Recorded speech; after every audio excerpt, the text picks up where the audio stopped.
के माने वाला बताने हाथ उठा लीजिए। बाबा साहब के अनुयायी भाई, बाबा साहब के प्यार करे ला, बाबा साहब के माने ला।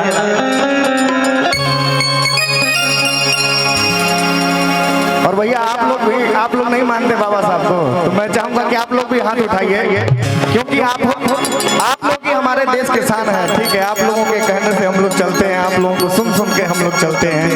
और हमारे महात्मा जी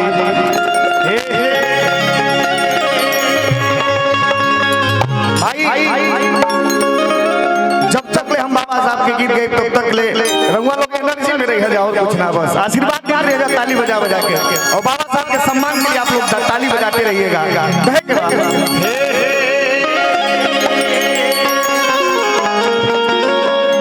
कि सारे सोचीतों की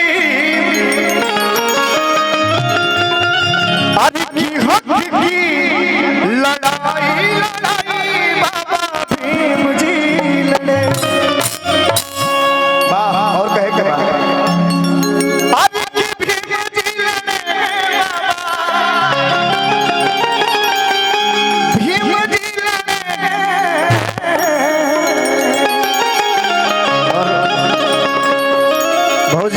आप भी मानते हैं बाबा साहब को।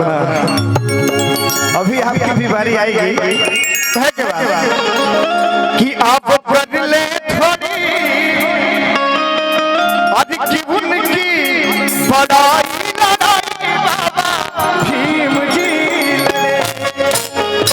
अच्छा, जितने लोग उतने लोग एंजॉय करे के बताने हाथ उठावे के भैया। जे भी बाबा साहब के माने वाला बा तने हाला ताली बजी हर जगह यहाँ के बाजी तो ठीक बा। जे भी अनुयायी बा माई बहन जे भी लोग बा हमार कहे कि आप कर ले थोड़ी ताली बजा के आई हो। आप कर ले थोड़ी, आप कर ले थोड़ी उनकी पढ़ाई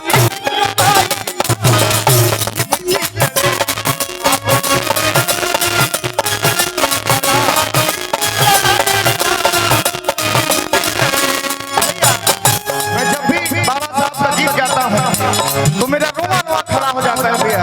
मैं दिल से गाता हूँ बाबा साहब के गीतों को, और मैं चाहता हूँ कि आप लोग भी उतना ही दिल से प्यार आशीर्वाद दीजिए और बाबा साहब का सम्मान करिए। कहना है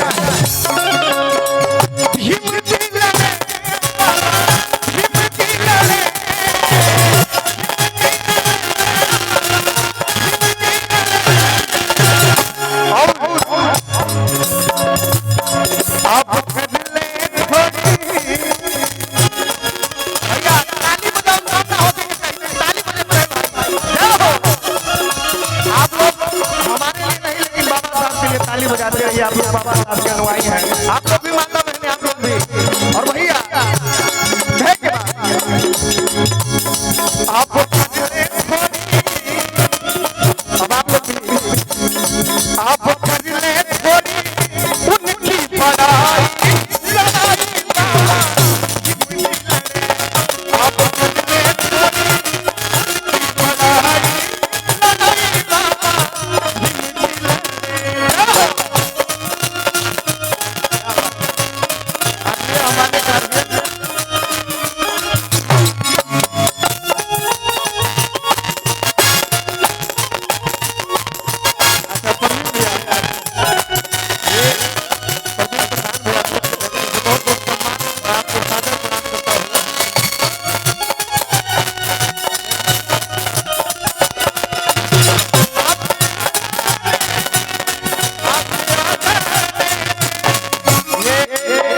भैया आपके लिए, और जो भी हमारे वक्ता हैं आप लोगों के लिए भैया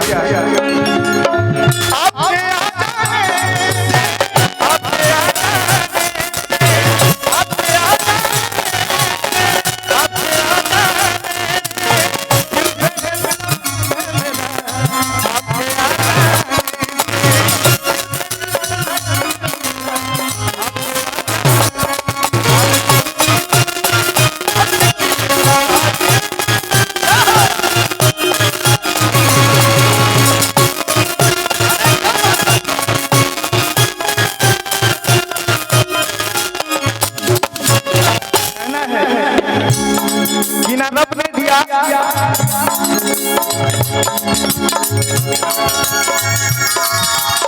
ये एक छोटी सी चीज ना रब ने दिया है ना पैगंबर ने दिया है, ना रब ने दिया है और ना पैगंबर ने दिया है। जो कुछ भी दिया है वो अम्बेडकर ने दिया है, अम्बेडकर ने दिया है। कहना है भैया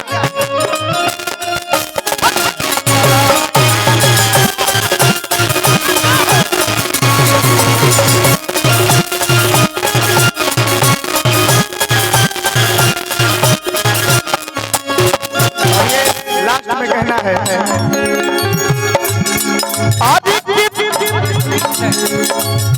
कि पशु जैसा जीवन था, आदित्य गुलामी हम करते। भैया शुद्ध भोजन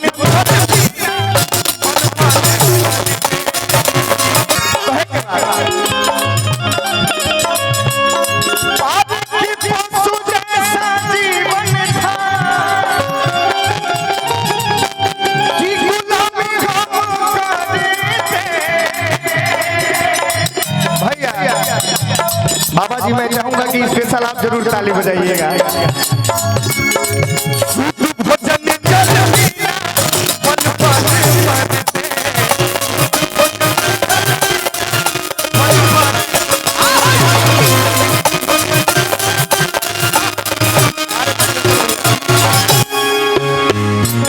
और ये बड़े भैया जी, अंदर भैया, आपकी तरफ से बहुत बहुत सम्मान। आप आने वाले हमारे बेलसरा विधानसभा के हम जानते वाले अंदर भैया, बहुत बहुत सम्मान आपका। कहे के बाद लास्ट में उनकी देख भैया, उनकी देख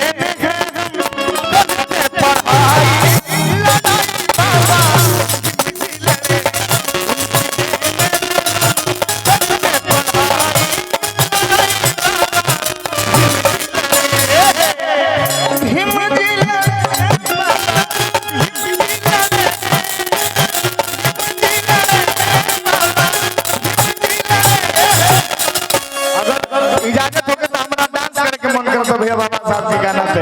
आप लोग ताली बजा दो, पक्का ना? जय हो। आप भाई भाई कौन सी दो